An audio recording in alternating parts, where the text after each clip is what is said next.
In this video, I am going to walk you through on how to animate Spider-Man doing a superhero landing. You're gonna do a superhero landing. Wait for it. Superhero landing. Yeah, that's really hard on your knees. The clip we are going to be recreating is this one from Spider-Man 3. I'm going to replay it one more time. We will be using a pose-to-pose workflow with this animation. The pose-to-pose workflow is pretty simple if you do not know what it is. For example, if you look at this pose here, this is our default pose.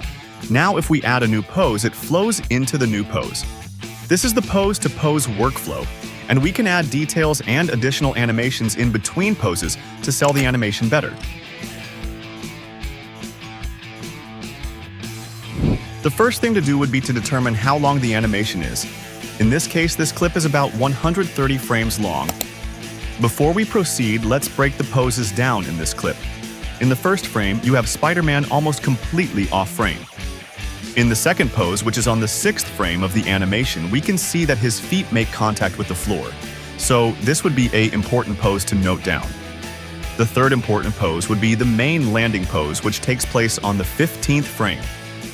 After that, the next important pose happens on the 100th frame, since after the 100th frame, the left hand begins to lose contact from the ground.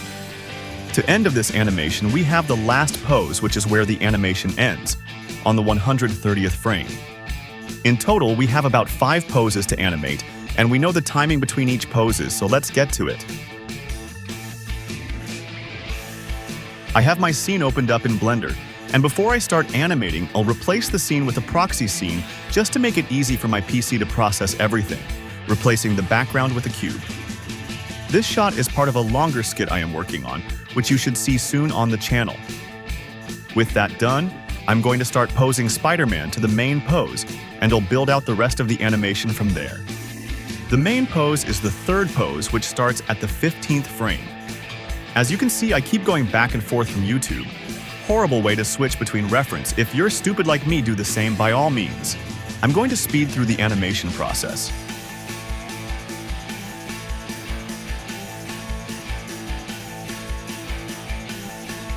Once done, we should have something that looks like this.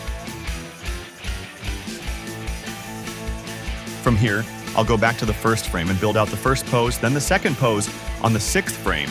Then I'll go to the 100th frame and build out that pose and pose the final pose on the 130th frame. Once I am done with all of the main key poses, I will add in-betweens to my liking. I see what I want to achieve with my shot in terms of selling a performance, and I adjust the animation accordingly. This is just an overview of how the pose-to-pose workflow works while animating, because this is just half the work done. In order to achieve a proper cinematic shot, you'll have to play with F-curves and more, which requires a whole tutorial on itself. Let me know if you want to see that. But for now, using the technique I have mentioned in this video, you should have a shot that looks like this.